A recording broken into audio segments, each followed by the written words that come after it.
The pink, creepy lady trying to lure boys into the woods.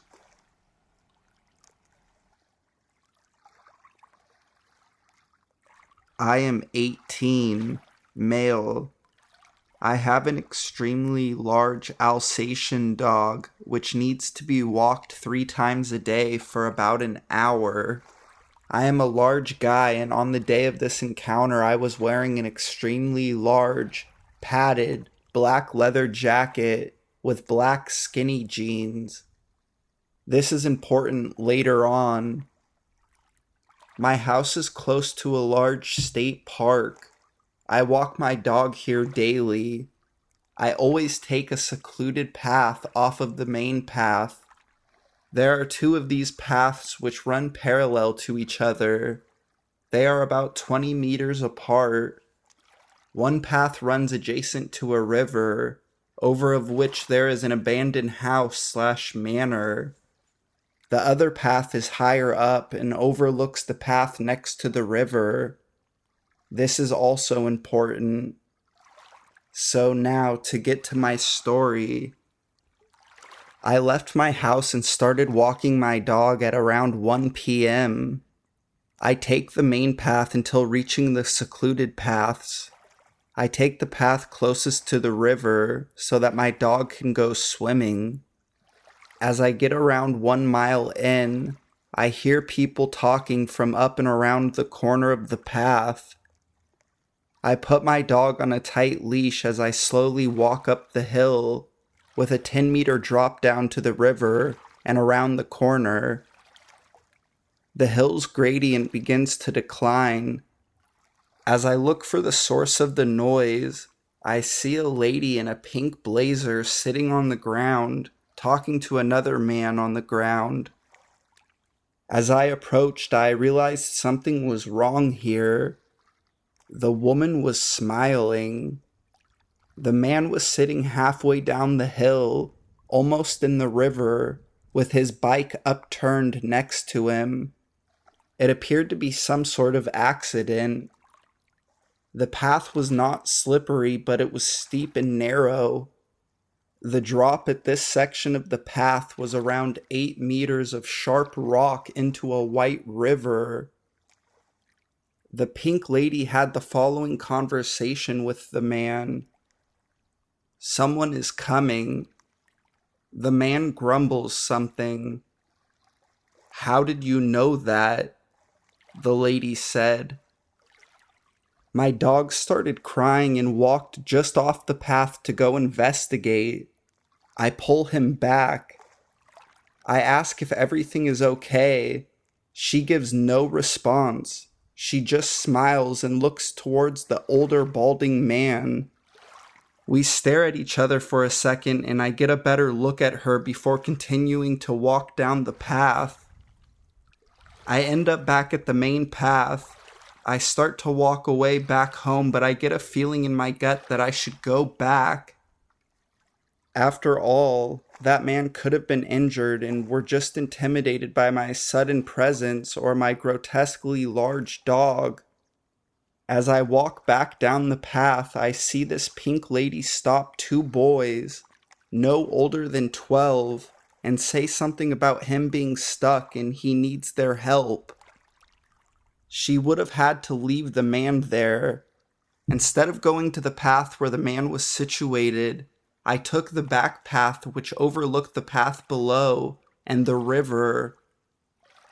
As I look down, I am shocked. The man is moving his bike to a steeper part of the path and lies down as if he was injured. This lady was luring these boys to this man who was not injured, capable of movement, and who had just staged an accident. I tried to phone 101, the non-emergency number in my country, but I had no minutes left. The pink lady is nowhere to be seen. I decide I have to loop back around and walk down that path.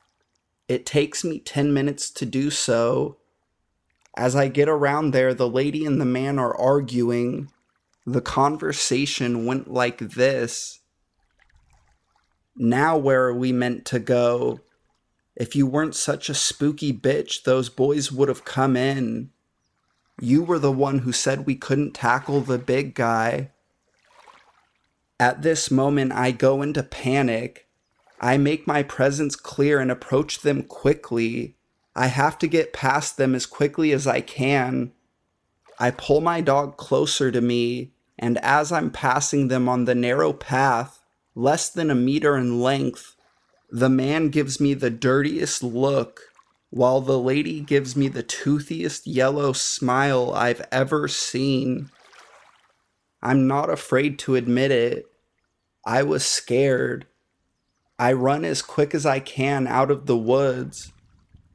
When I do get out, I reach a member of the local government while walking past the parking lot and tell him what I witnessed and the conversation. Fortunately, the boys the lady was talking to had already reported suspicious activity.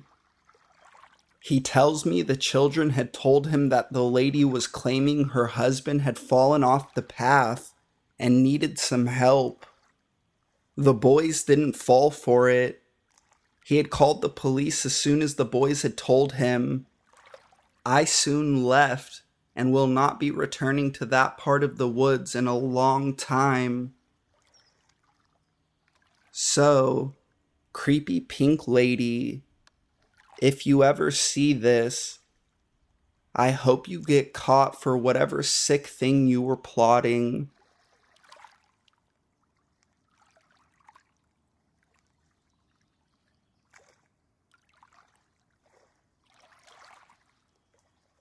The Elephant Man.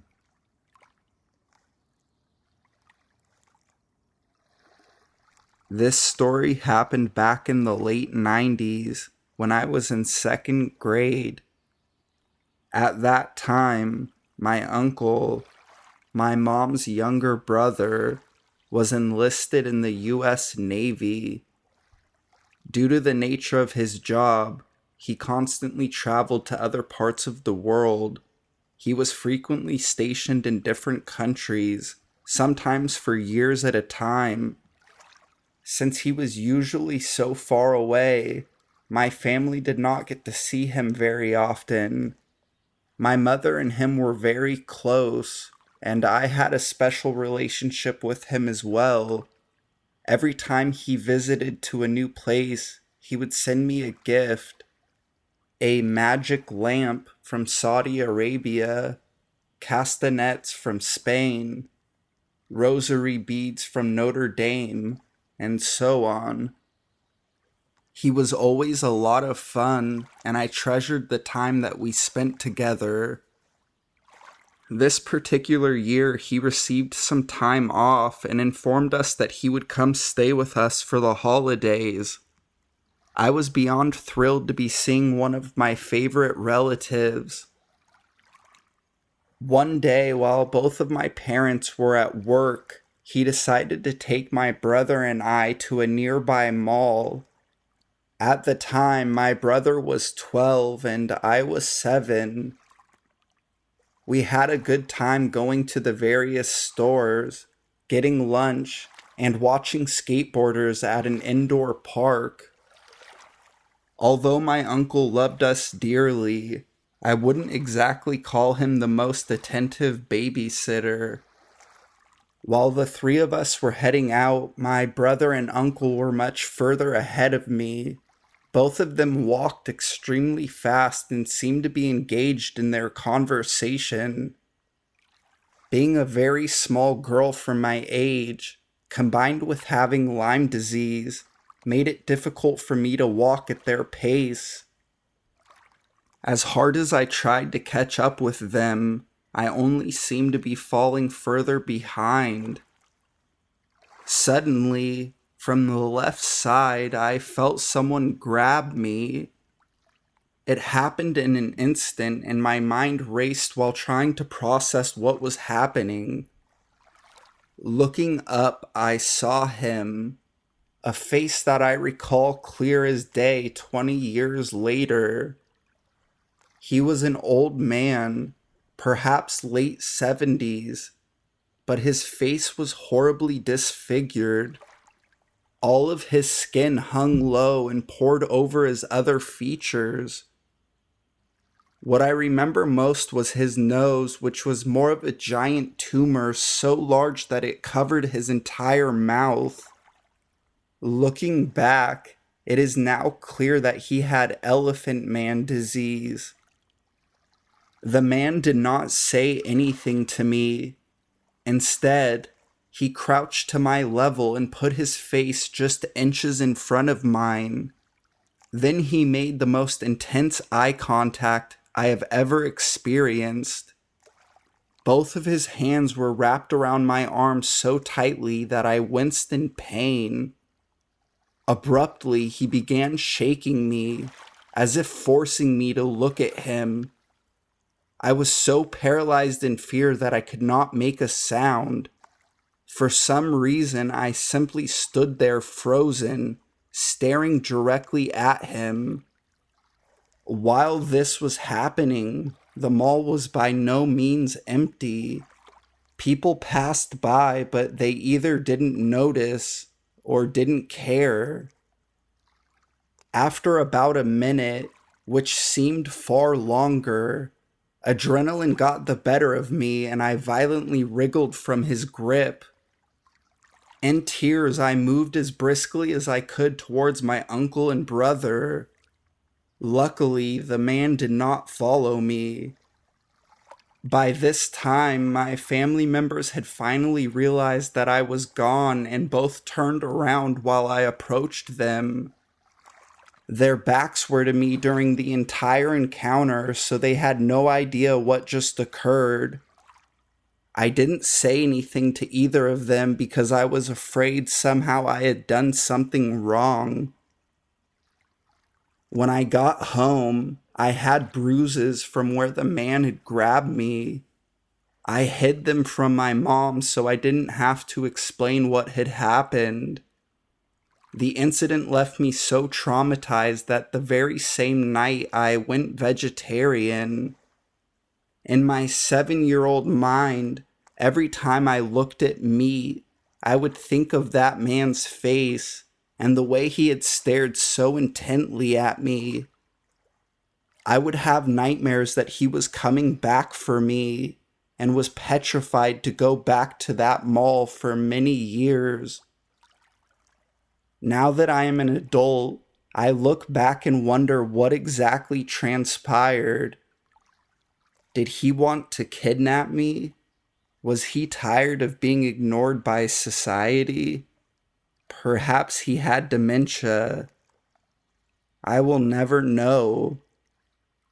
Even though I have empathy and wish him well, I also take solace in the fact that we will probably never meet again. Disclaimer: in no way, shape, or form is it my intention to speak ill of individuals who have any type of deformity or condition. This story is simply my recollection of an event that occurred when I was a child. Please keep this in mind in your comments, as I would never judge someone based on their physical characteristics that they cannot control.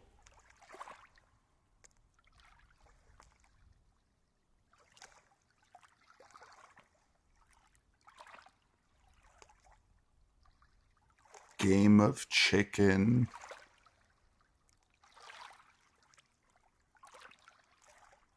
Female living in Hawaii. The more I think of this, the creepier it gets, and the more upset I become. This happened a couple of days ago, after leaving work. It's around 8:30 at night, and I'm taking my normal route home. I use this back road that usually doesn't have traffic this time of night. Saves some minutes from using the H1. Now, this road is famous for the high number of fatal car accidents that happen on it every year. I've been traveling this way for the past 2 years and could never figure out why until that night. So, the road is a long stretch, about 7 or 8 miles, with no stop signs or random sharp turns, and street lights are far between.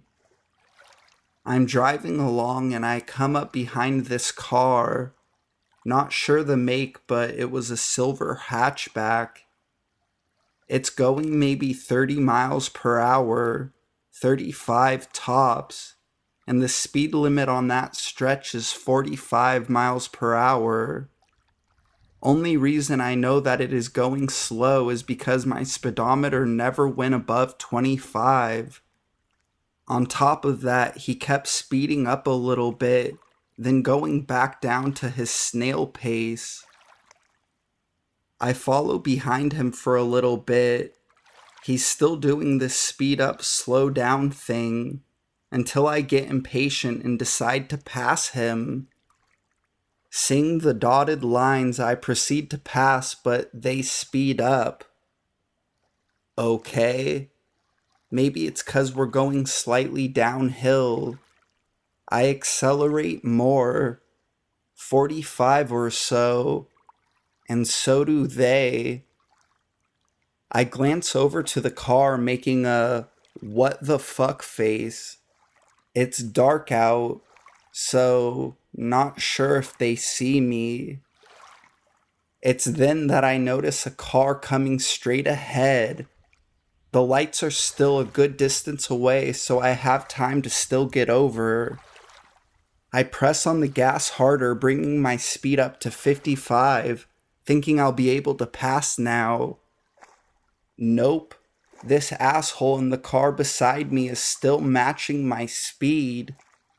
The car lights in front of me are getting closer, and it's at this moment I slightly panic. You're probably thinking, why didn't I just brake and cut behind the car?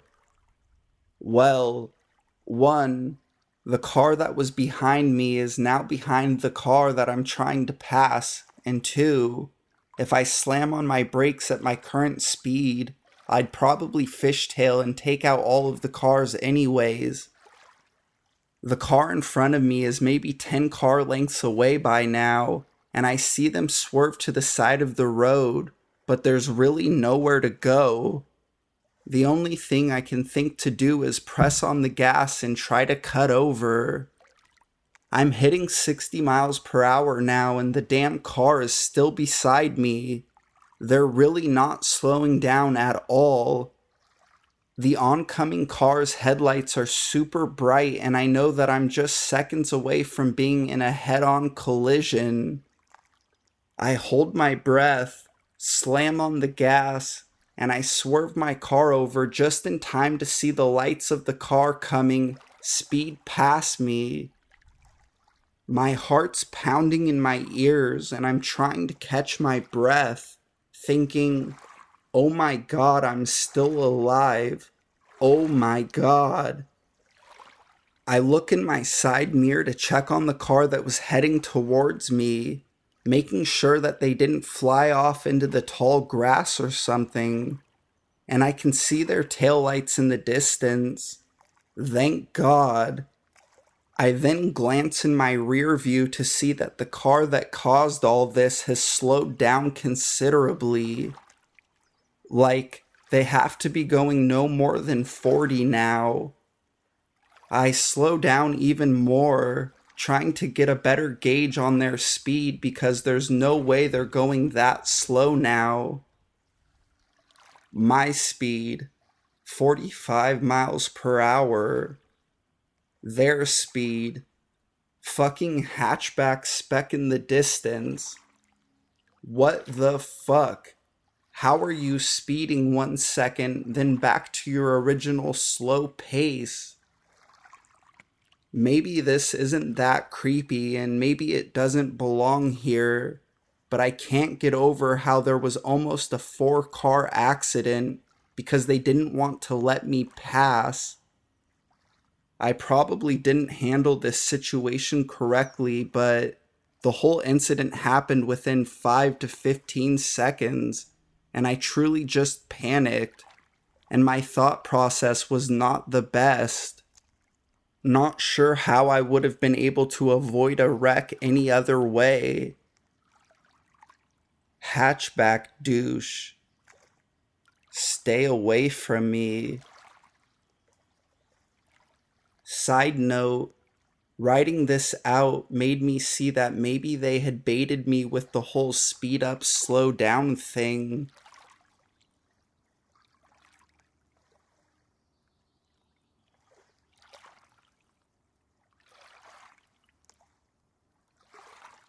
A cop when you actually need one.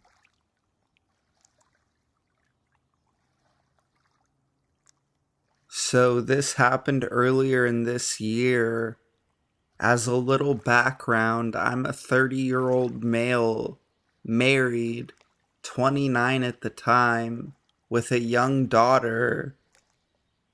I live in a rural Northern California town, pretty much right in the epicenter of the gold rush, and I don't know if it's all of the ways the land was taken or the ways people killed for wealth back then, but it's always seemed to have a higher share of strange recluses and sovereign citizen types. That being said, this is not a haunting story or strange people of the woods, but it was by far the most frightening encounter I've experienced as a father. Some time ago, I ended up with an extra day off, and my wife and I decided to go for a drive and check out a semi-local gun show. From time to time, I will get tables at them and have friends who do them regularly. So we went to visit, as I am always looking for obscure parts and pieces for old military weapons, and had some family that lived in the area of this show too. We had a hell of a winter last year, so unsurprisingly, it was a cold, gloomy day. We drove about an hour and knew the promoters, so walked right in. As I was passing tables in search of the right stuff, I was carrying my daughter with me. She was very small and ridiculously cute, so everyone wanted to look and ask about her, which is normal from what I've observed for parents. At times, you even draw a small crowd, usually of sweet lulls, meaning little old ladies, and some grandpa types. As a side point, I had one grumpy lady tell me she was way too young. I looked at her confused and said she's like 3 months old, she'll never remember. Back on topic, there was one man who seemed a bit more excited than most men his age, but he said that he had worked as an EMT and in an NICU for years, so seemed reasonable that he was so happy to see healthy babies. As the afternoon went on, he passed me a few more times, moving against the crowd, first sign, and commented on how beautiful she was. As babies often do at that age, my wife soon needed to breastfeed our daughter. We went out to the car and had blinders in the back seat so she could have privacy and keep the baby from distractions. I turned on the heater, locked the doors, and went back in to help a buddy sell during a busier point. About 10 to 15 minutes later, my phone starts ringing with my frantic wife on the other end. About 3 minutes before, I had noticed that law enforcement had gotten up and walked outside of the show. It took a minute to calm her down, but apparently the guy had followed us outside and been watching closely. My wife got the sudden feeling that makes your hair stand up whilst feeding in the car. That was when she saw a shadow standing outside her door, blocking it from opening, holding a small metal tube, a mag light. At that same moment, a sheriff pulled up who had also seen us go to the car. The officer asked what was going on, and the man tried to say he was talking to my wife, who rolled down the window slightly and said she was not, and didn't want to either. The officer asked him his name, and when he turned around to run the name, he tried to scurry away. Name was fake, hence why the other officers got up. Detained, he gave his real name, and within 1 minute of calling it in, the man was turned around and arrested. Turned out he had felony warrants for kidnappings. The man was waiting for the nearby cars to leave. He was about to try and take my wife and infant daughter. Had that cop not been right there, who knows how it would have unfolded. Luckily, there was a cop when we needed one.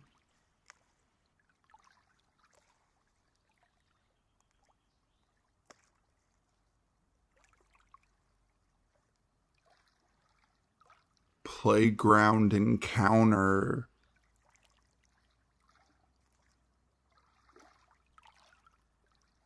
This happened a long time ago, when I was about 5 or 6 years old.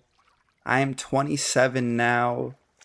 I didn't remember this until I was around 15, and after I did, I asked my mom if it was a real memory or just a dream.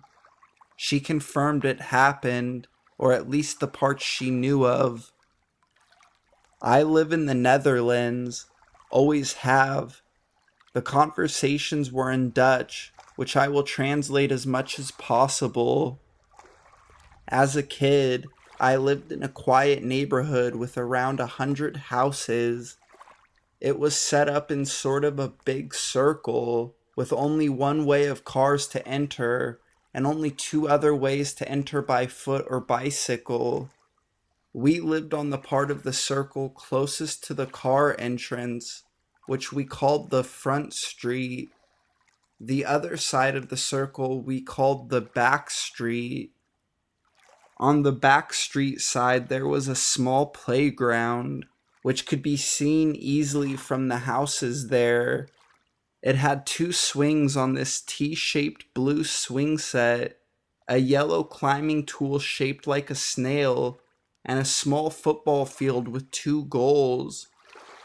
I was allowed to play outside on my own, but wasn't allowed to go to the back street by myself. I did so anyway that day, and decided to go to the swings. There was nobody there when I arrived, probably as it was close to dinner time. I was wearing a blue dress, jeans I think, and those white tights little girls often wore in those days. I was playing around when suddenly 2 guys, which I now think were between 14 and 16, came up to me. I wasn't scared and figured they were just passing through, until one of them suddenly grabbed me from behind and held a pocket knife to my throat. I was, of course, very scared, and they started moving me further into the playground, to a part filled with bushes and out of sight of the houses. The one holding me then said, roughly translated, "Pull down your pants or I will slice your throat." At this moment, I was really scared, and even then the first thought that occurred to me was, but I'm not even wearing pants. I was too scared to speak, and instead didn't move at all. Then seemingly out of nowhere, his grip on me loosened, and looking around I saw why. A woman was walking down the street in front of the playground. I broke loose and ran to her, muttered out what just happened, and ran off again. When I got home a moment afterwards, I didn't tell my mom because I was still too scared. I also thought that I would get in trouble for going to the back street while she told me not to, so not telling seemed better. A few months later, the doorbell rang. I opened the door to a woman of about my mom's age and a boy, one of the two boys from that day. I didn't say anything to them, left the door open, and ran to my mom. I said to her, "That's him." She had no clue what I was talking about, so I quickly explained. She confronted them, the boy and apparently his mother, but he of course denied. As my mom couldn't be fully sure either, she didn't follow up on it. All in all, I think I am very lucky for having gotten off so easy and not realizing what kind of situation I had been in until many years later.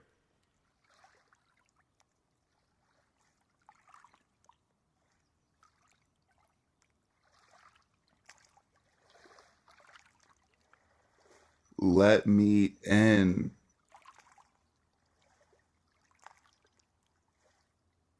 I'm a frequent lurker of this sub and figured I'd never have anything to contribute.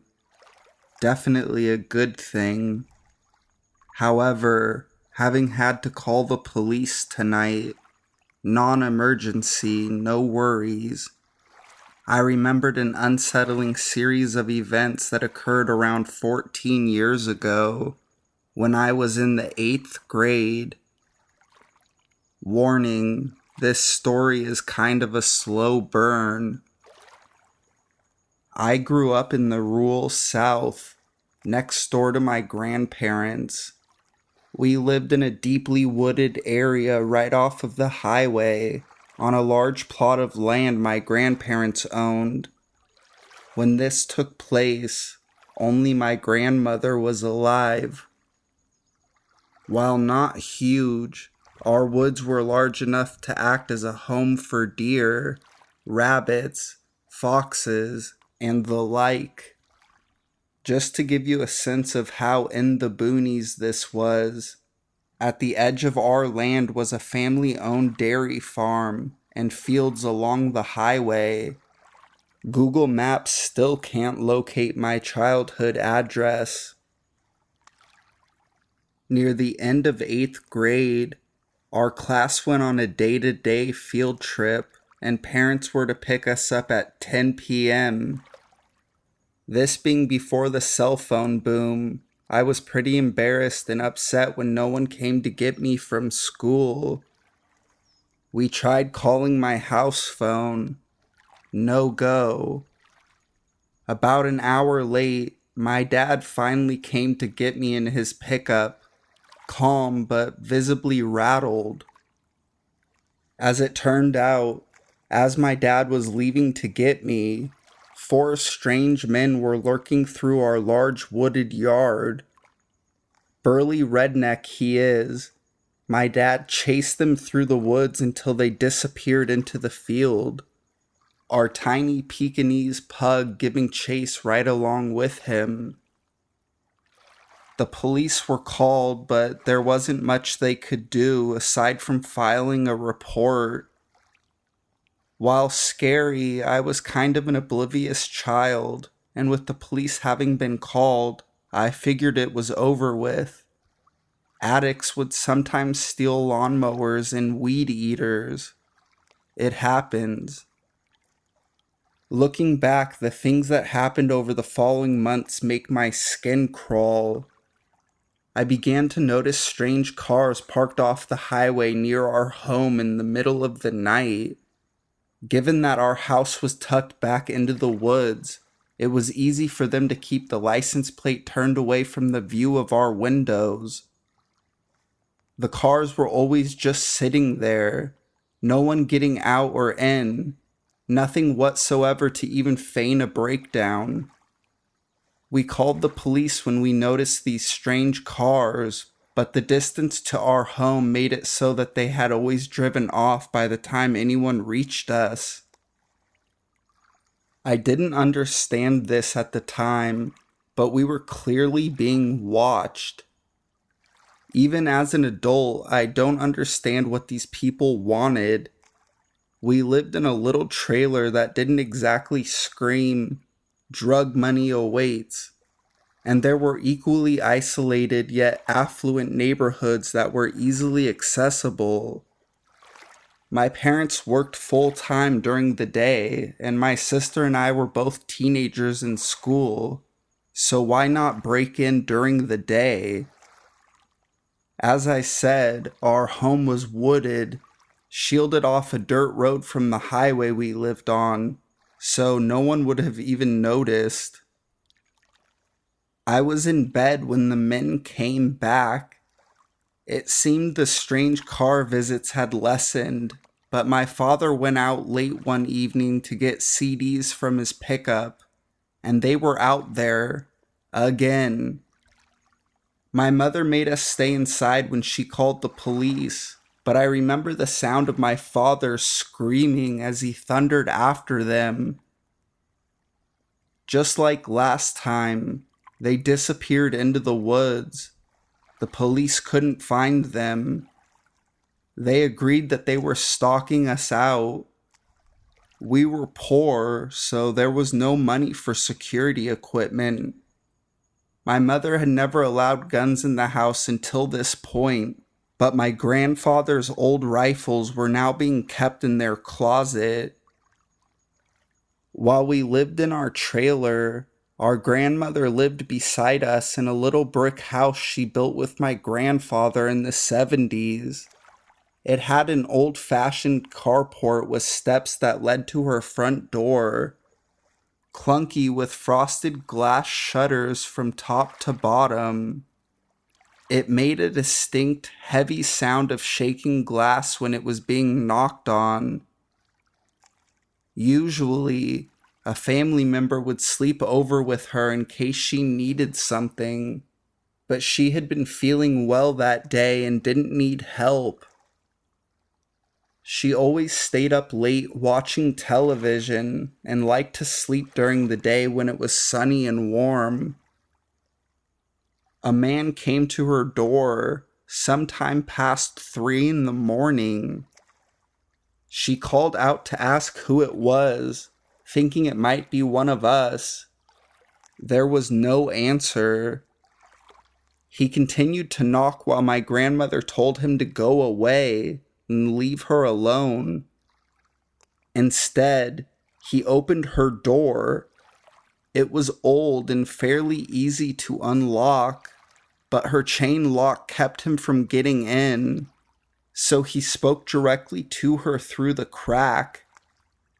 He would only tell her, "Come on, let me in. Let me in, I know you're alone." I have no idea how she kept her calm through this, or how she had the nerve to lie on her couch and get equally irate with the strange man at her door in the night. She couldn't walk well, and her phone was in the kitchen. After 15 minutes of this exchange, the stranger calmly closed the door and went away. My grandmother called our home first. He could be coming to us next. And then the police. I was sitting in my grandfather's recliner, listening as she told the officers what had happened. She was calm then too, with her jaw stuck out in anger. Obviously, nothing ever came of it. We never found out who was watching us or why. The man never came back. The strangers in their unfamiliar cars stopped coming. We never saw anyone outside again. To whoever wanted to come inside, let's not meet. To my grandmother, let's meet again.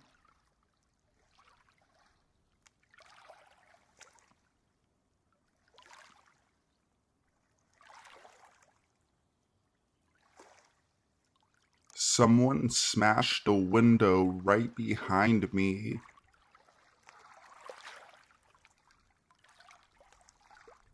Back when I was in the 8th grade, my mom and my brother had to venture out to Guitar Center to get my brother's guitar fixed. This meant that I was going to be home alone for an hour or two, which I was pretty used to. 13-year-old me immediately hops onto Minecraft. I started playing with two of my friends and I was talking to them via Skype. It was a sunny day outside, and it was also a school day, so there was nothing to be scared about outside or anything. After about 30 minutes of playing, I heard a loud bang that came from outside. It scared me, but I thought nothing of it. It sounded like it came from my backyard, but I assumed it was just my neighbors working or doing something else. Now, the room I'm in has a sliding glass door and windows all around it. I could not see outside because my mom put the blinds and curtains over every window before she left, just for my safety. I should have gotten up to check out what the noise was, but I was pretty focused on whatever I was doing in Minecraft. Another loud bang happened, and this time I was sure it was on our house. I asked my friends in a whisper if they heard what I heard, but my mic didn't pick it up. Then I saw him for the first time. The blinds didn't reach all the way to the floor, so there was about 6 inches of space on the bottom of the sliding glass door that you could see out of. 2 black shoes were all I saw. At this point, I'm freaking out. I put down my headset and am thinking of what to do. In the midst of me looking at the shoes and figuring out what to do, the window directly behind me smashed, glass going all over me. The sound of it made my heart come out of my body. I quickly turn around and another man is behind the blinds that were still hanging, but I was able to see him. He had a crowbar and was wearing a black hat. Without thinking, I make a bolt for the front door, not knowing if he was chasing me or not. I should also mention I had a really bad leg injury from my track meet the previous day, and it was so bad I could barely walk. I didn't even feel the pain. I had so much adrenaline. I quickly threw open the front door and shut it right away without looking back. I ran across the street to my neighbor's and climbed and jumped over her fence, still not noticing how bad my leg was hurting. Knocking on her door frantically for about 15 seconds, she came out and I just rushed inside and told her to call 911. The police showed up to my neighbor's house within 10 minutes, and I pointed across the street to where my house was. They went through the entire house and through the backyard, but there was no one there anymore. The police came back to talk to me and said they found a partially smashed bathroom window, first sound, and partially smashed sliding glass door, second sound, and of course the window completely smashed that was behind me. The 2 guys were never found. The weird thing about the whole thing is why they were breaking into my house in complete daylight and on a school day. My friends who heard the whole thing through my mic heard the crash of the window and some faint voices. The police even talked to them through my headset for the police report. The whole event freaked me out for the next month, though I did get a lot of popularity in school. I'm going to be a senior this year, and now I'm completely over it, thankfully. I even joke about it a lot now. Thanks for reading. and I apologize for my terrible writing and anything else.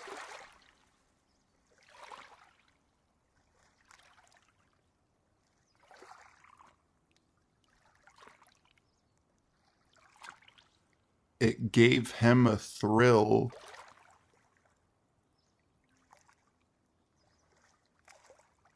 This was 10 years ago, just after my parents divorced and were in the process of selling my childhood home. My mom had moved across town, and my dad, who traveled for a living, was gone for long stretches of time, leaving my older brother and I alone often. As teenagers, we didn't mind. Even with this upheaval at home, our lives were fairly routine. Both of us worked and were in school, so we left and got home at the same times each day. At night, we'd go to the gym just outside of our neighborhood for a couple of hours. My brother's friend James would join us. One night, James, my brother, and another one of their friends, Christopher, were hanging out at our house, washing their cars in preparation for the weekend. Since it was dark, my brother had borrowed my keys to illuminate the driveway with my headlights so they could see. When they were finished, my brother asked me if I felt like going to the gym with them, and I declined. I wasn't feeling up to it, so they left me home alone. Before I went upstairs to my bedroom to blare music, now that the house was empty, I'd noticed that the front door was unlocked and the back door was locked. This detail didn't particularly alarm me because we lived in a safe neighborhood centered by golf courses and a country club. In other words, I had nothing to worry about.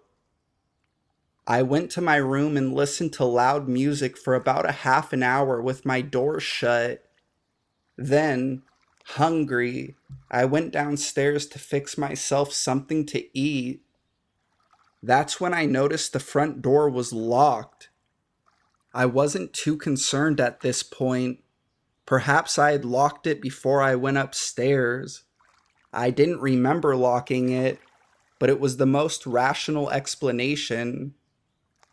Then, I noticed the back door was unlocked. I definitely didn't unlock the back door. As irrational, then, as it seemed, it hit me with a jolt. Somebody was in our house.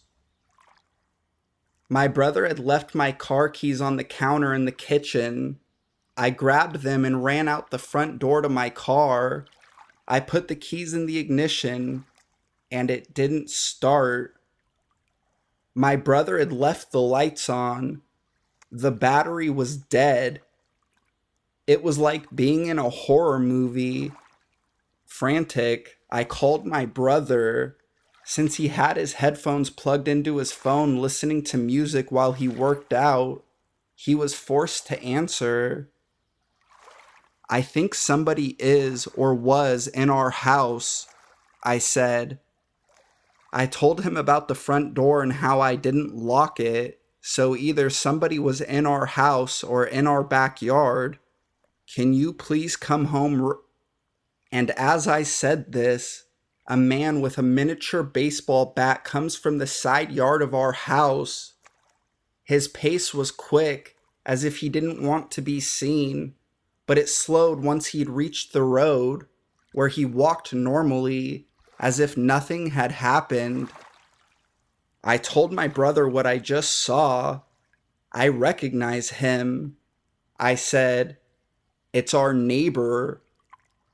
My brother and his friends came rushing home about 10 minutes later. I repeated the story. "Okay," my brother, a hothead, said, "we're going over to his house." I sat back at home after the four of us had checked every room in the house with my dad's gun. It was clear no one was there. When they came back, they told me that they'd knocked on the front door and an older woman had answered. The look on her face, James said later, was like she'd been expecting us. And that's when her middle-aged son, the guy with the bat, came down, my brother said. Before we even spoke, he yelled out, "I didn't break into anybody's house."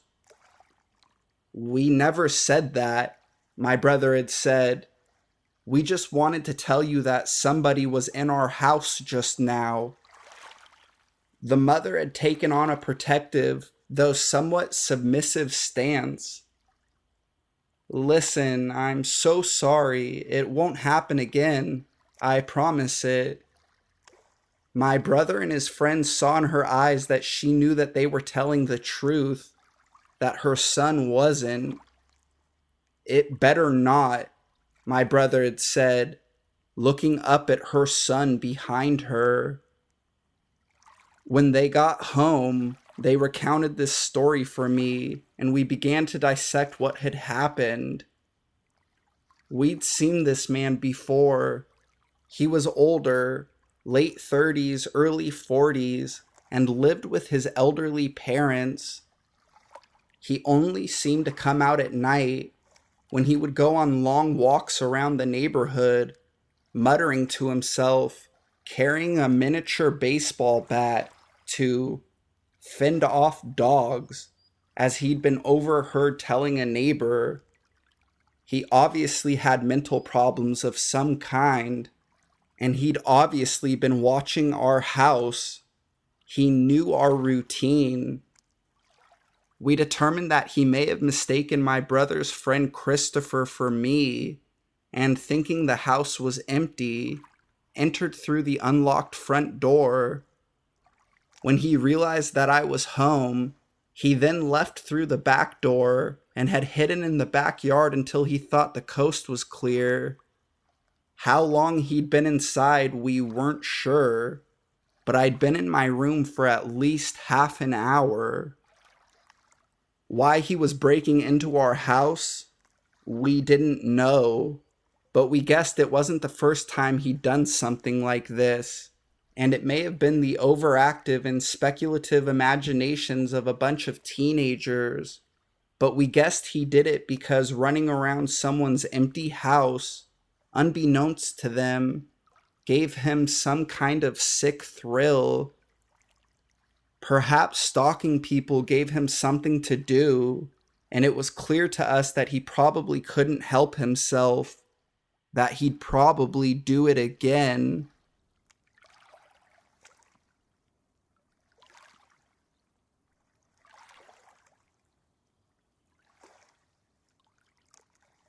Crazed Hillbilly in the Holler.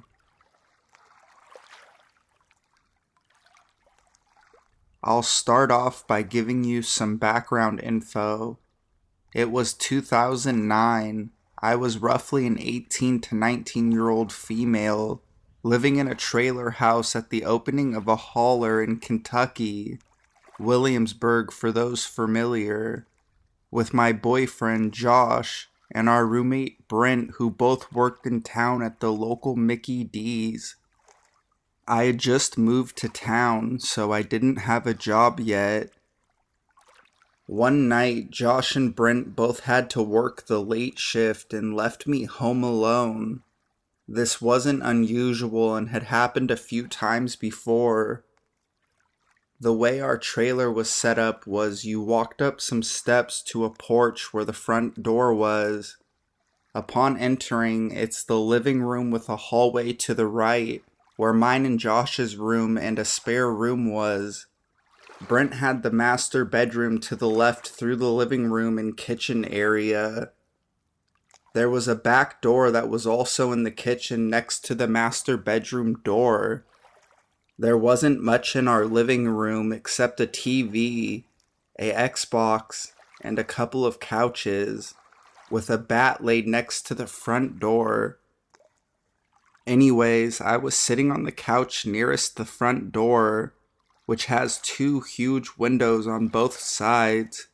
The couch was directly in front of one of them. Watching TV as I usually did, being I had no phone or any other way to contact the outside world. Several hours into me watching TV, around 12 a.m., I heard the front doorknob jiggling like someone was trying to get in.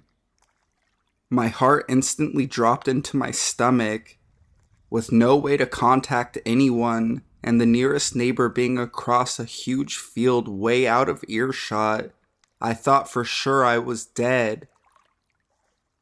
For those of you who aren't familiar with Kentucky, there's a stereotype, crazy hillbilly, that supposedly wander around and live in said hollers.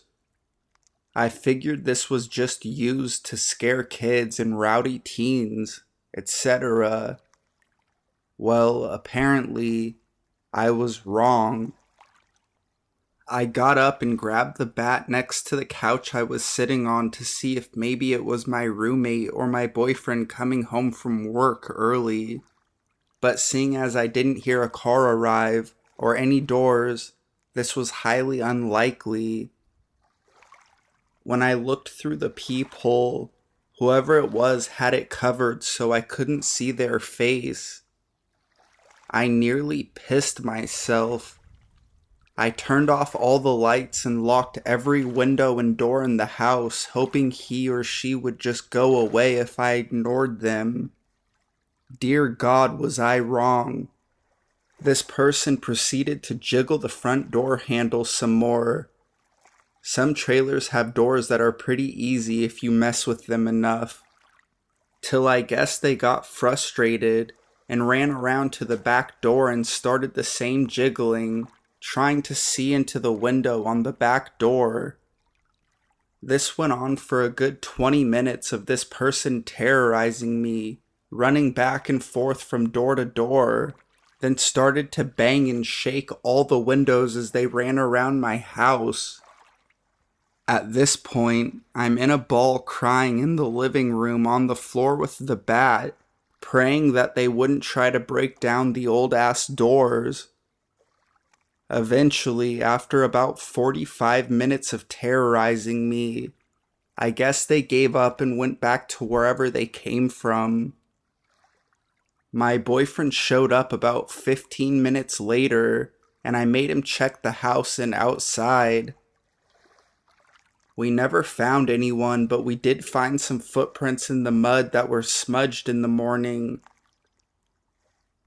So, creepy holler hillbilly, whoever you may be, please, let's not ever meet.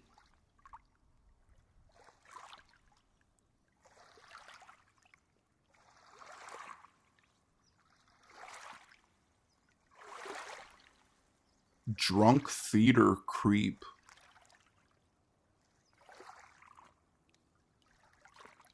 Tentatively posting this here as I'm fairly certain it belongs, though nobody was directly threatened by this man initially. This happened in March of 2014. I had just turned 18 and had been working at my local movie theater for about 5 or 6 months. It wasn't a busy day by any means, and I was on register in the snack bar when this seemingly typical man approached with his popcorn, hot dog, pickle, and drink. The only thing I noticed immediately as strange was the fact that he was wearing sunglasses still, but even that didn't really set off any alarm bells. I rang him up, and as I did so, he asked me if I was Hispanic. I was caught off guard by this question. As a red-haired, green-eyed white girl, I laughed a little bit and told him no, I wasn't Hispanic. He went on to tell me how I could pass for a Hispanic girl, his slur becoming evident. It wasn't until he started to lean over the counter that I became uncomfortable. He told me I had pretty eyes, and I thanked him as he paid, trying to get through the transaction as quickly as possible. Instead of heading to his movie, he took his food to the little island to my left, where we kept all of our condiments, napkins, and straws. This was pretty normal, as most patrons did stop by here to at least grab a straw and whatever else they needed before their movie started. This man, however, immediately opened and began eating his hot dog and casually munching on his popcorn. Something about him gave me a very bad feeling, so I kept my eye on him for a ridiculous 2 hours before saying anything. I still regret waiting so long, but this was a slow weekday and we only had a single podium set up at the front, with poles set up that funneled to it from the entrances, so nobody was allowed into the lobby without a movie ticket. I watched him wander around the lobby, returning to the island periodically to eat his popcorn, and even had a couple of other guests ask me about him. I'd finally had enough of him when I saw him approach my best friend, who was on podium at the time. I'm fiercely protective of this girl and have confronted men multiple times for being inappropriate with her. This man, however, scared me bad enough that I worried about confronting him directly. I went and found a manager and brought them up to speed on the situation. They approached him and then disappeared into the office, returning with the MOD, manager on duty, of the day. I was too far away to hear any of the interaction from my register, but eventually our off-duty police officer, who was our theater's security, had to get involved, and they even had to call 2 more officers who were on duty because the man refused to leave and had become violent. Anyway, they arrested the man, and apparently they found 4 daggers as well as a throwing star in his pockets. When asked why he was carrying so many weapons, his response was, "Because I can't carry a gun." He was also very drunk. I'm not sure what became of him, but aside from the time a man threatened to skin me alive, it was the scariest thing I've ever dealt with at work. In hindsight, I should have reported him much sooner, but I did see his movie tickets, which were for 3 separate movies, come to find out. And I'm a suspicious person in general, so I chalked it up to paranoia until he started messing with my friend. She said he legitimately scared the hell out of her, though I can't really remember what he had said to her. It was a learning experience, to say the least.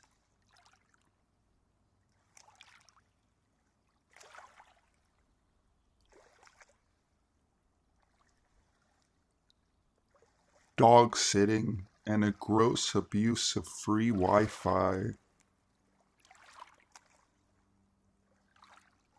It's been long enough that I am ready to tell this story.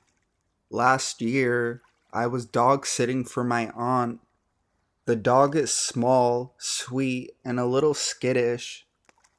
I had work most of the week, so I was just living in the house for the time being. It's a nice house, not big enough to feel empty if you're alone, but not small enough to feel cramped.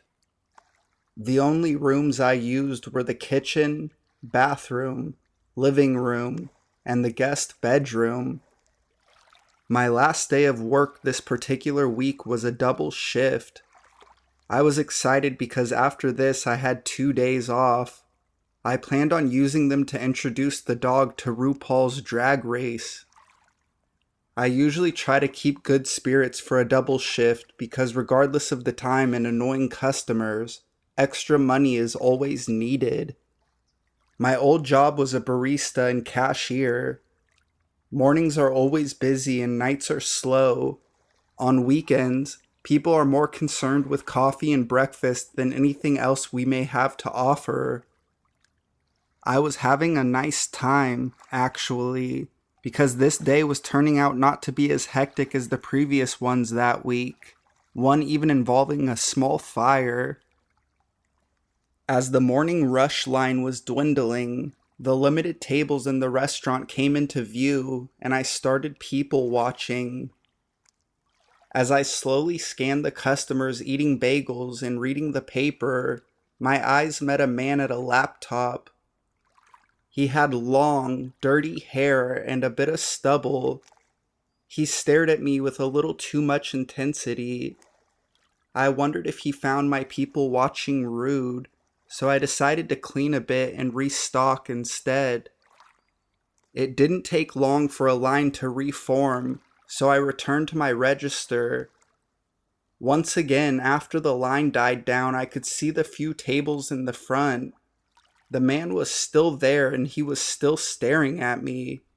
Every now and then he would look at his computer and then back to me.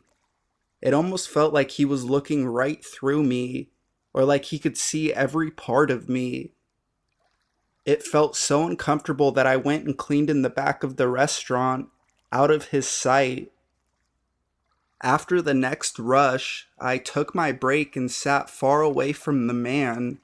He was out of my sight and I was out of his. When I came back from my break, the man was gone. My manager asked if I had interacted with him at all. I told her about him making eye contact with me, but that nothing else really happened. She told me that the man had been watching porn on his laptop and she had asked him to leave. So that was weird enough.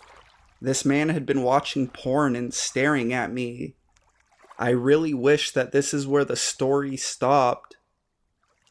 Hours passed and the rest of the day was entirely normal, despite me and a few female coworkers feeling a slight edge. We were in the process of closing, which is actually a process I really enjoy. I'm one of those weirdos that likes to clean. We're well in, and I'm almost done with my assigned jobs when my manager comes up to me again. She informs me that the man had found his way back in the restaurant at some point, and she found him hiding in a back corner. She chased him out by threatening to call the police. She knew that earlier in the day, he seemed to be paying attention to me.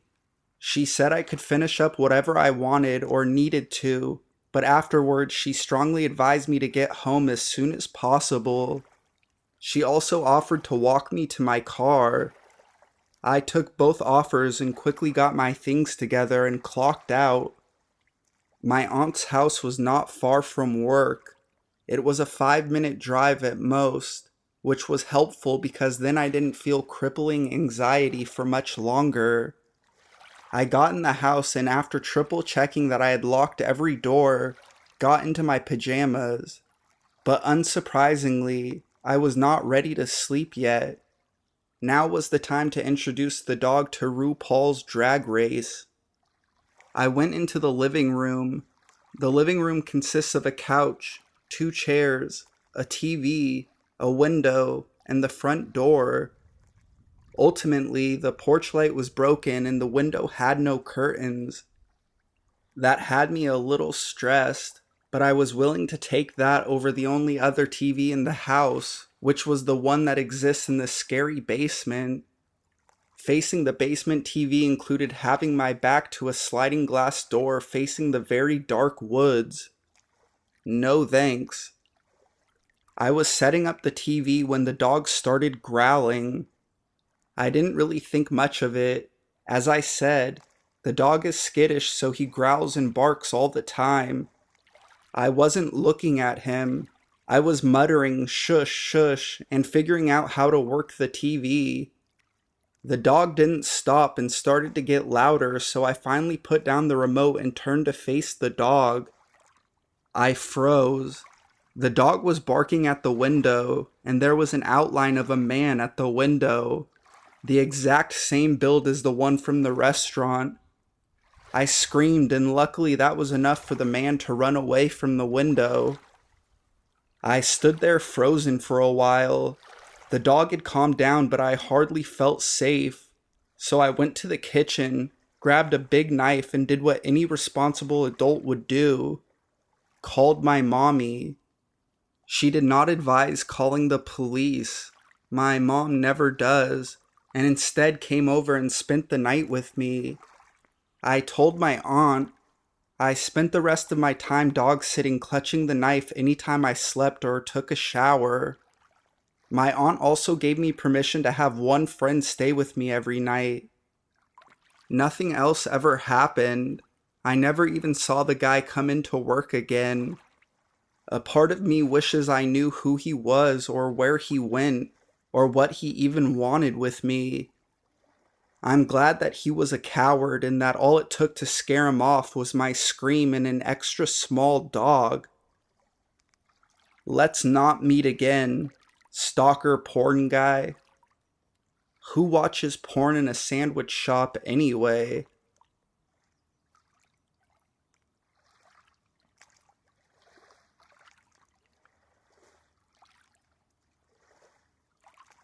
The closing shift creep. This begins in 2011. I had just turned 24, and with my cosmetology license, I began working at a hair salon down the street from my apartment.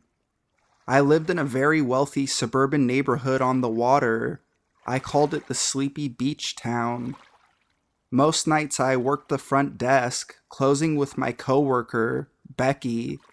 Becky was a shy and reserved younger girl who would easily get embarrassed talking to customers.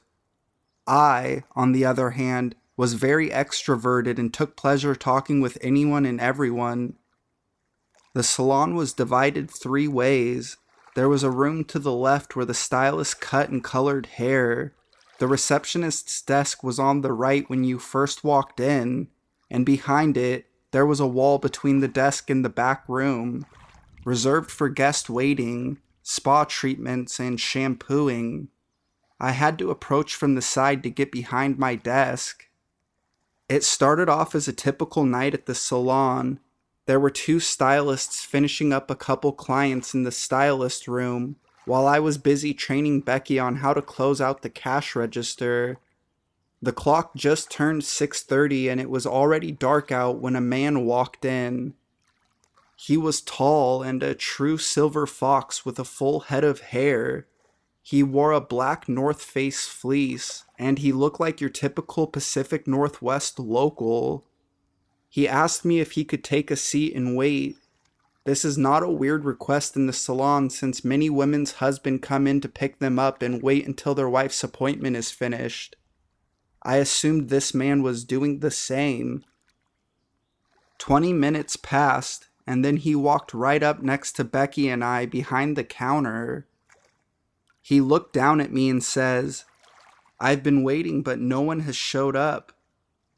I politely asked who he was waiting for, and he replied, "You know," winks. "No, sir, I do not. How can I help you?" "Are both of you over 18? "Excuse me?" "I have good money and I have been patiently waiting. Now I'm getting irritated. I want my massage and I want it now." Fear had crept over me since he started standing there, especially because he had his hand in his pocket and because he was hovering over me in an area with no escape. And then I noticed the handle of a knife sticking out of his fleece and the wristband of a medical patient ID. I signaled to Becky to call 911, but she had completely froze. I told the man he needed to come to the front of the counter if he wanted me to begin his appointment. He slowly sauntered to the front of the counter. Then he leans in and softly says to me, "I like that dark shade of lipstick you're wearing. Will you be wearing it for me?" That was when I grabbed the phone and made it very apparent I was calling 911. I quickly began giving a full description of him, including the wristband I had noticed. He turned around and left out of the front. I had this weird feeling that he wasn't done yet, so I locked the entry door. A few moments later, he came running up, stopped, and stared into my eyes. His eyes looked empty and careless with rage as he began punching the front door. He slowly turned and quietly started walking away. While this was going on, I told everyone to remain calm and said that it was being handled.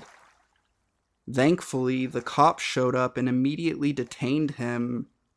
The officer had explained to me that the man had escaped the psychiatric hospital a few towns over and was looking for a happy ending massage parlor.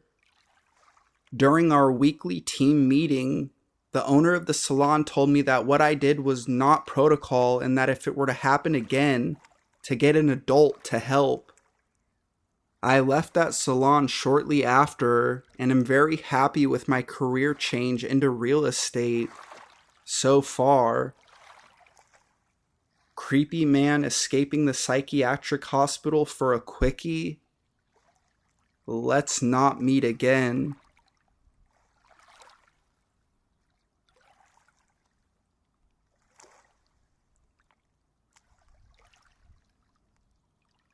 I'm a pretty sleeper. Well, I've lurked here for a while and decided to share my own story. Not quite as intense as a lot of the stuff here, but still creepy. This happened 2 or 3 years ago, I believe. I'm really bad at remembering time frames. Forgive me. So I would have been either 21 or 22. So, small amount of backstory first. I was diagnosed with narcolepsy when I was 16-ish. It's not a huge deal, but sleep has always been an issue for me, whether it's insomnia or just nodding off at completely inappropriate times. I also typically ride the subway to and from my job, since traffic is super annoying to deal with and the subway station is within walking distance of my apartment building.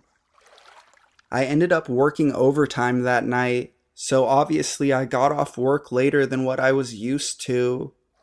It was about 8:30 p.m., so it was kind of dark out as I was making my way to the station. I was just casually making my way downtown, not walking particularly fast, but I was indeed homebound.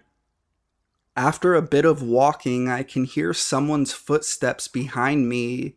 I glanced back to see a pretty normal-looking guy about 10 feet behind me, staring at his phone. He looked to be around his mid to late 20s, was clean, and was dressed up nicely.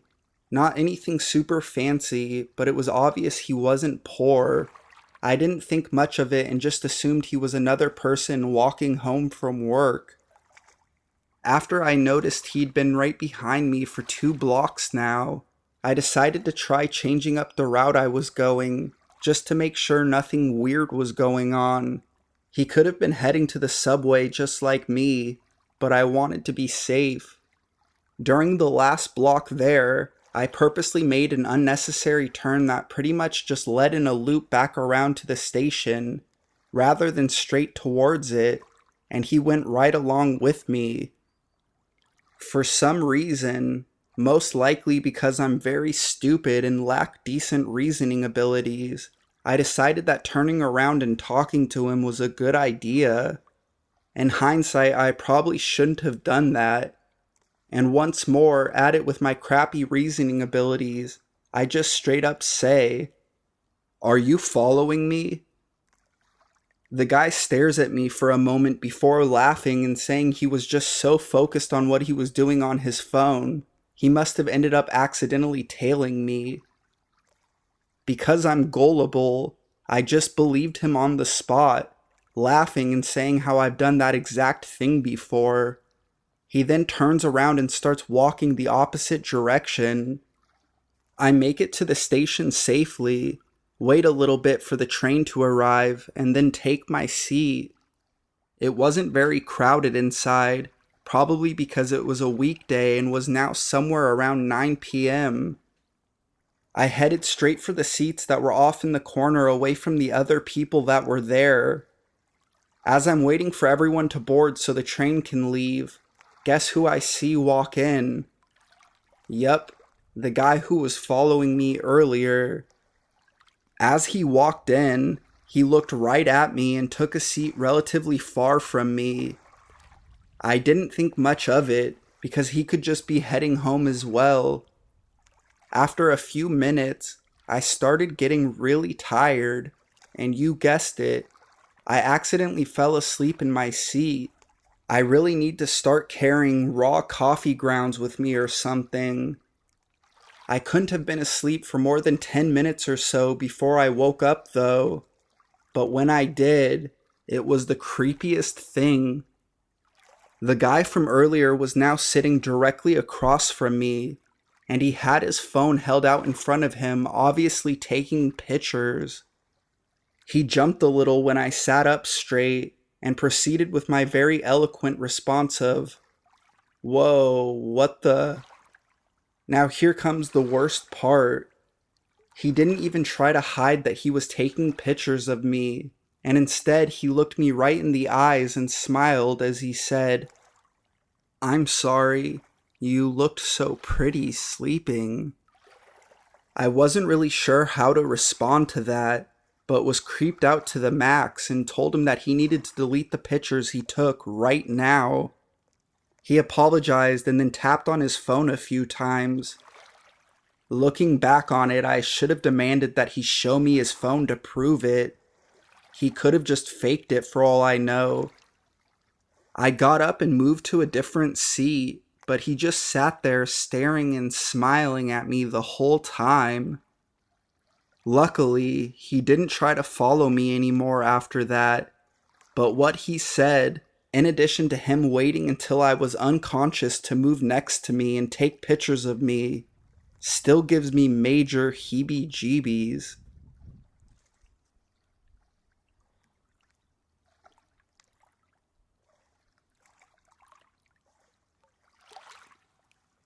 What I had to deal with because someone didn't like my 8-year-old self.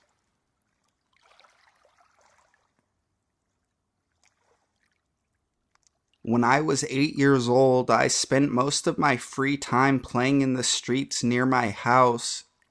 I had a few friends from school who lived nearby, so I was always with them whenever I was out. Our group was made up of myself and my friends, Jake, Mark, and Carl, although there were usually other people with us. Everything was great and I never had any problems. We would frequently do things we shouldn't have been doing, but we managed to stay out of trouble. Some pretty strange things happened to us on occasions, but nothing stopped us and we always felt fairly safe. This was the case until the day I met Chris. He was 18 and lived on the same street as Jake. I don't know how they came to know each other, but they claimed to be friends. We met in the alley behind Chris's house where he was playing with a remote control car. I was happy to meet him, but he clearly had a much different opinion of me. On the day I met him, I was only with Jake, so I wanted to stay with him rather than going home. However, I wasn't given much choice as Chris told me to fuck off and threatened to set me on fire with a lighter he had. Jake wouldn't back me up, so I just left feeling sad because Jake was my best friend. As I reached the end of the alley, I looked behind me and saw Chris setting his car on fire. He looked up at me and my 8-year-old self could see the hatred on his face. This scared me, so I ran the rest of the way home. I didn't see Chris again for a while and I made sure to avoid going near his house. Unfortunately, this didn't last, despite my best efforts. The second time I saw him, he was riding his bike down the street with a bunch of people who seemed to be about the same age. He swore at me as he passed and the people with him did the same. Every day he did exactly the same thing, but he and his gang would chase us down and crash into us. Every day I would have new tire marks on my legs from where I was hit. For some reason, Chris had decided that he would terrorize and bully all of the kids in the area. I stupidly decided to continue as if everything was fine and didn't tell anyone about what was happening. Things continued to get worse, and in one encounter with Chris, he chased me down the street with a sledgehammer and threatened to kill me if he caught me anywhere near his house. For some reason, this still did not deter me. Not long after that, Chris attacked me with a whip and forced me to carry large stacks of bricks and build a ramp for him to jump his bike.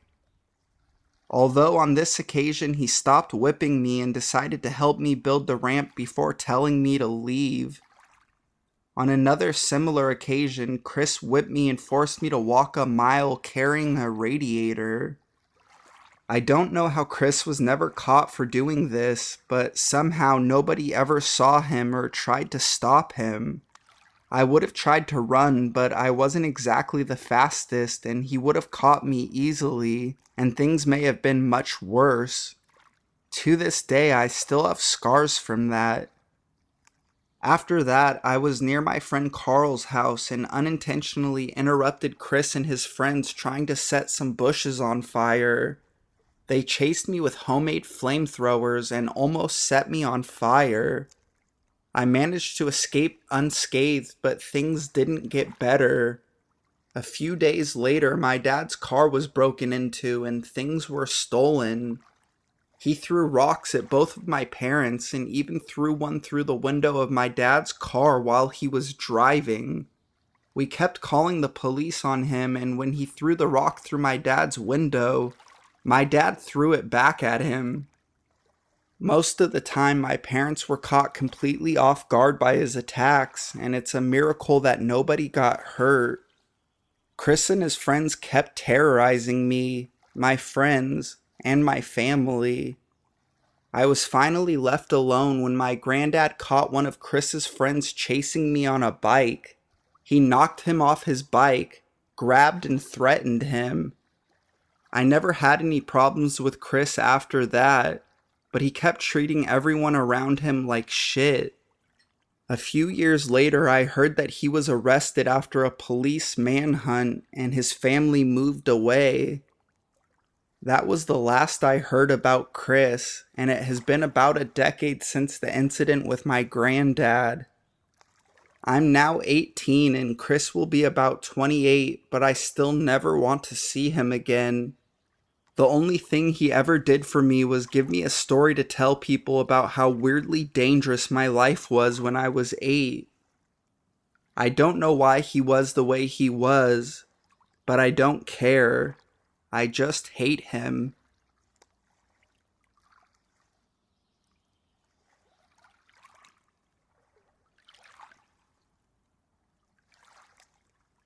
Fishing hooks and lures.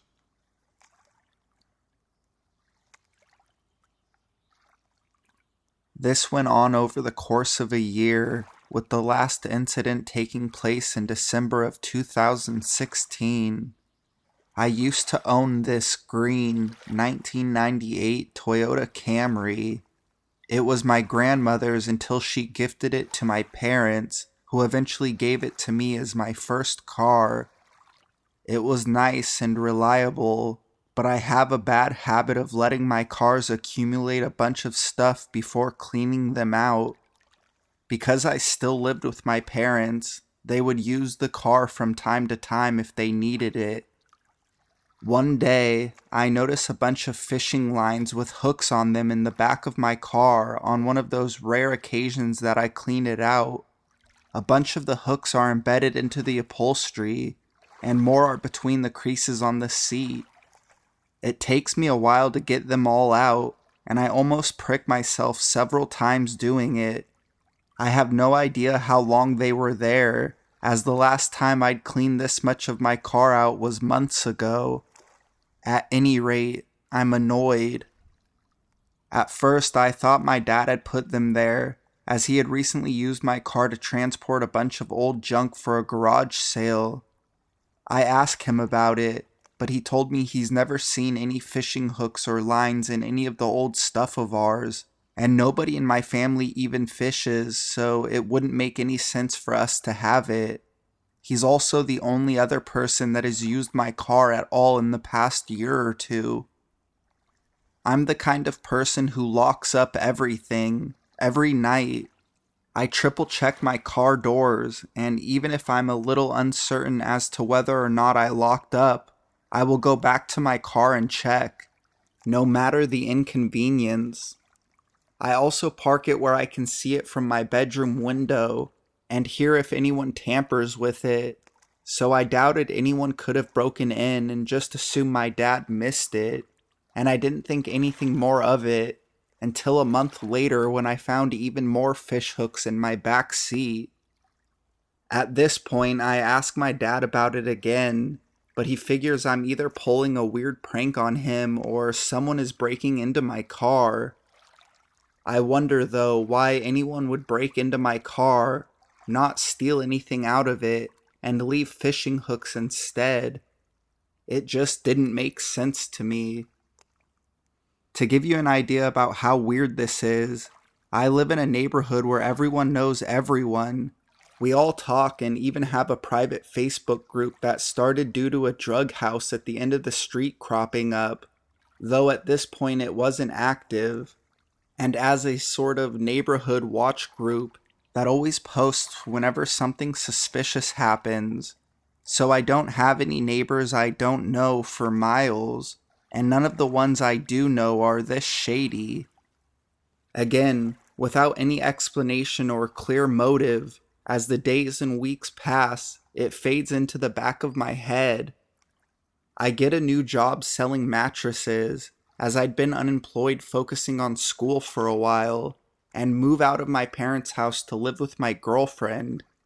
This is where things turn from weird to extremely unsettling. One night, we decide to go to a nearby Winco to get something to make food with, and I notice my back seat has a bunch of fishing lines and hooks in it again. Startled, I look around for any sign of someone being nearby. I tell her to get back in the house, and I sit up and stare at my car until morning comes from our bedroom window.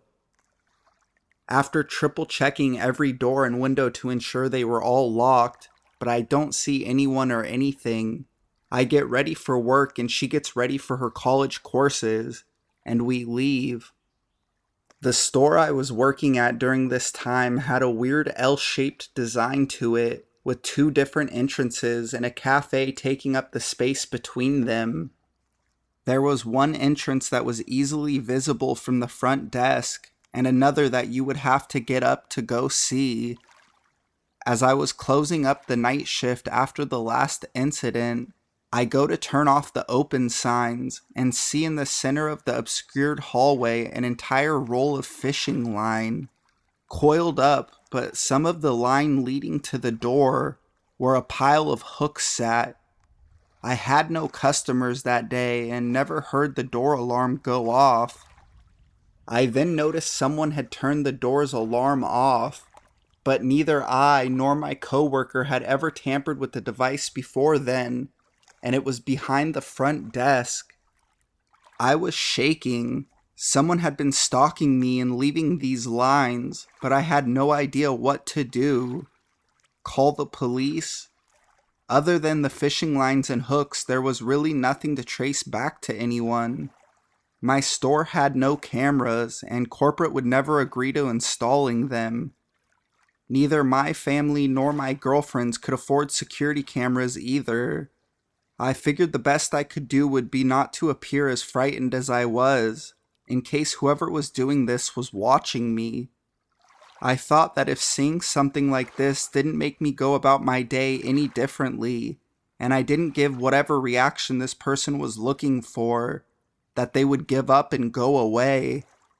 For several more months, I would find fishing lines and hooks in my car, despite it being locked and my parents, being the only people with extra keys, being much too busy with the construction of their new house and their jobs to take time out of their day to prank me. Once or twice I would leave notes in my car asking whoever it was why they were doing this and to stop, and I would find the notes gone whenever the lines and hooks appeared, but with no response. Eventually, after a series of misunderstandings and disagreements with her family, I decided to move out of my girlfriend's house and moved in with a couple of friends into their apartment until my parents' new house could be completed. The very last time I had an encounter with the lines and hooks, I came home from work to find them strewn about the living room. Stuff was knocked over and a few things broken, but nothing was taken. My friend, his girlfriend, and their baby were all gone at the time, so no one was home when this happened, except for his cats, which were absolutely spooked and wouldn't come out from under his bed for hours. I still don't know what this person wants or wanted, why they were stalking me in the first place, or what the fishing lines and hooks meant. No one I know is huge into fishing, and I specifically go out of my way not to make enemies or cross people, even purposefully giving people more than I take from them so that I don't seem like I'm out for myself. I really don't know if it was someone I know or a stranger really good at covering their tracks and freaking people out. All I know is that I will have anxiety over this for the rest of my life, and I routinely stay up till 4 or 5 in the morning because, in addition to several other traumatizing experiences, this has made every bump in the night a potential threat to me. It's been almost 9 months since I've seen anything more from this person, but instead of feeling better, I feel more uneasy that someone has followed me through that many changes in my life and didn't do anything further than breaking into my work and my friend's house, but that at any time they could because no safety measures seemed able to deter them. Anyways, I hope you enjoyed the read. I'm shaking as I'm typing this out. I haven't really talked in great detail with anyone about it, because just describing it makes me feel like a loon. Not only that, but I don't want to worry my friends and family when there's nothing they can do about it, or vindicate them if it's one of them that pulled a prank on me. This will likely be a mystery I never see solved. Additional info. I seem to have created a little confusion as to the status of my relationship with my girlfriend. After moving out of her place, we stayed together and are still together to this day. Also, she doesn't have a driver's license, so it couldn't be her. Thank you everyone for reading though.